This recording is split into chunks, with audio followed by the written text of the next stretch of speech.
He gets wiped out Midian. So everybody reads the parashahs? Got the, Okay, so when with Pinchas, or Phineas as they otherwise express it, he was given the covenant of peace. Are you familiar with that? Okay, what's the covenant of peace? And how is the covenant of peace different from any other covenant? Any ideas? Anybody? Numbers 25. I know you're talking really loud, it's hot, but the back, I just wanted to let you know, it's really hard to hear. Okay, I can talk louder if you That's want. so good. That is. All right. So, Numbers 25 is the parashah Pinchas, or Phineas. And he was given the covenant of peace. The word peace is shalom. What is the covenant of shalom? Does anybody have any ideas? Anybody? Just nobody? Okay, the word shalom means peace. Has anybody not heard of the broken vav? Yes. You haven't heard of the broken You vav? said it, and I heard it when you said it.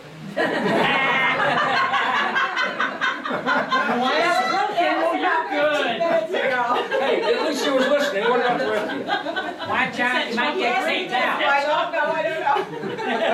Okay, so, I don't know. okay, somebody asked the other day, or I don't know if it was here or the other place, about Monty Judah. They asked about the jots and tittles, and I mentioned that Monty Judah was the only one that I know of that did a study on the jots and tittles.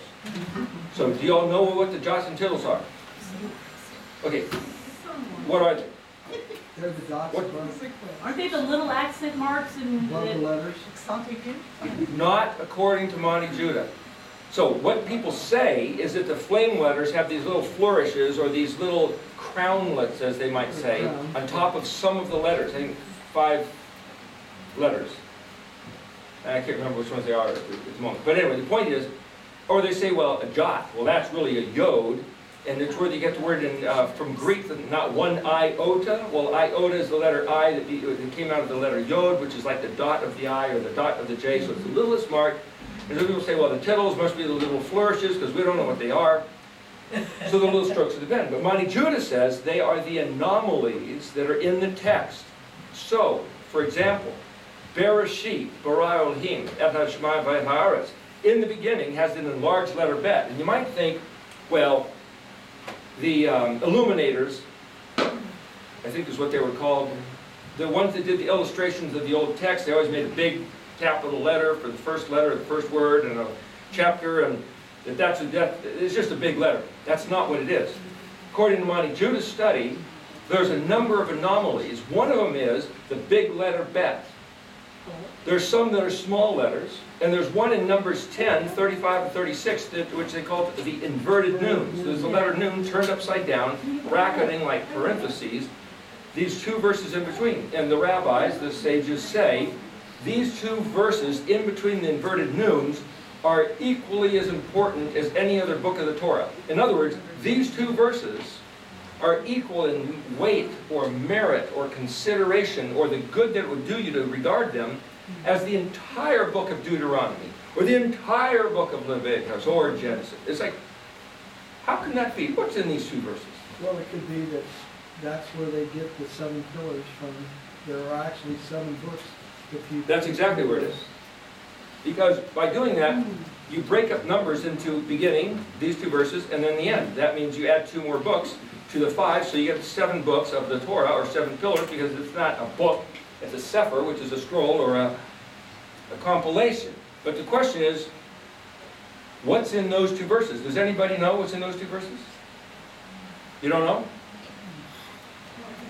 The first one says, when the ark, of course the ark would only pick up and move when the pillar of fire and the smoke picked up and moved. But when the ark would pick up and move, to move out of camp, and then they'd scramble and pick up the whole Mishkan, everybody break camp and they'd follow it, Moshe would say, he'd make a declaration. He'd say, "Arise, Yahweh, let your enemies be scattered, and let those who hate you flee from before your face. And you could say, well, that's pretty theatrical. Did Moses actually accomplish anything by saying that, or was it just for dramatic effect? I think he accomplished plenty. What did he accomplish? He had people fleeing before him, and because the name, after they started taking some of those tribes and wiping them out, his name began to precede him. And that's why Balak tried to hire Balaam to put a curse on him. Well, but Because his name was so great and they were so fearful of that tribe of Israel. okay, but I want to ask a more particular question. They did this while they were wandering around the desert for 40 years. They weren't invading anybody yet. Okay, but here's the thing. If Yahweh was with them, and he got up and moved, whatever he was going to do is what he's going to do. Why did Moshe have to make a declaration? What good did Moshe's words have? Authority from God. To do what? He was telling Yahweh to do something. To protect them. He said, arise, Yahweh, let your enemies be scattered, and let those who hate you flee from before your face. Why did Moses have to do that? It's like Yahweh getting up and saying, all right, I'm going to take care of business, and Moshe going, you go, man, you go get it. It's like, did that really aid and abet and assist and empower Yahweh to do anything?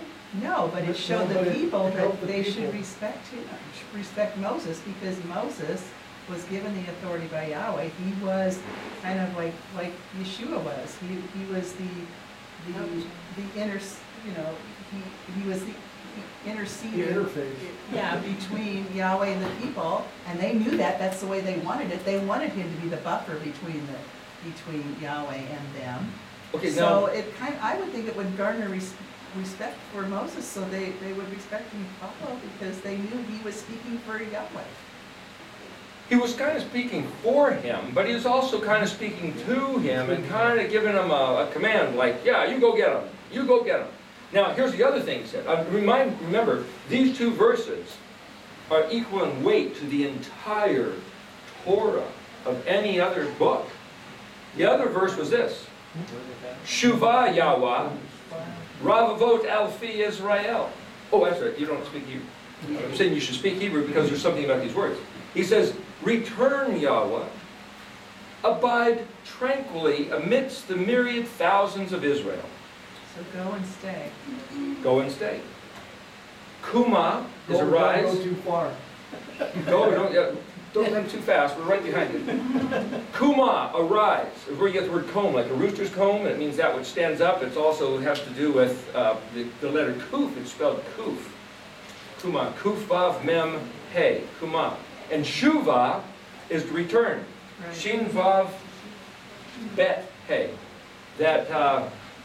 That book that you have back there, the book, there's a picture that I did of these inverted nuns in there. We can Oh, yeah, Bill's got it. later we'll show you. But what I'm saying is that I did this kind of a study for the sake of saying, what's the big deal about these two verses?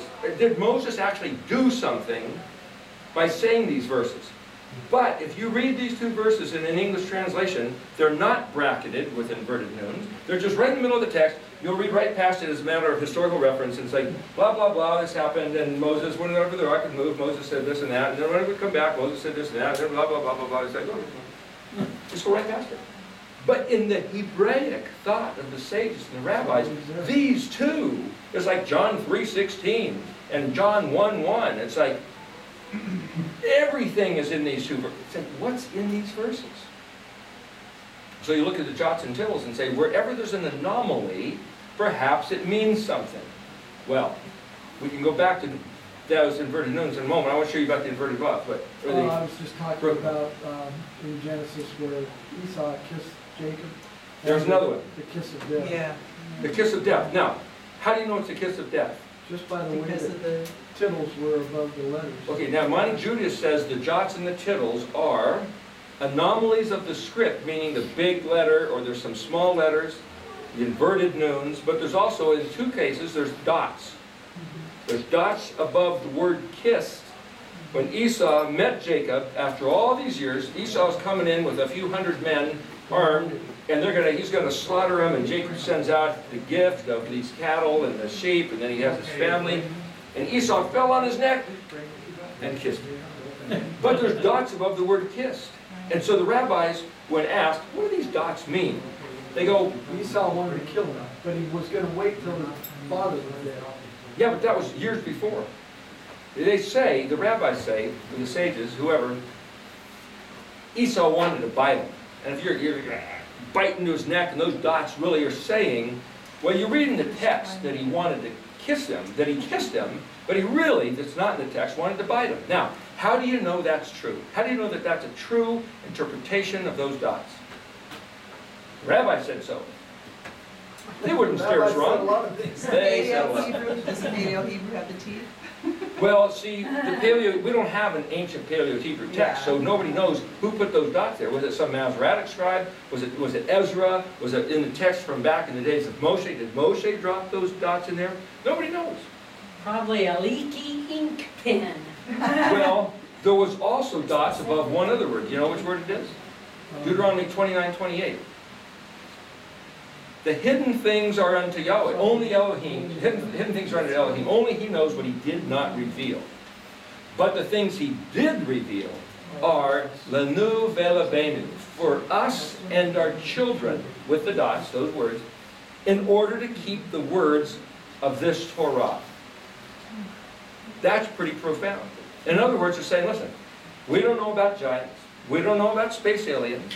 We don't know about the true matters of eschatology. We don't know about, gee, was Adam and Eve both doing the snake in the garden like some people are teaching? You know about that?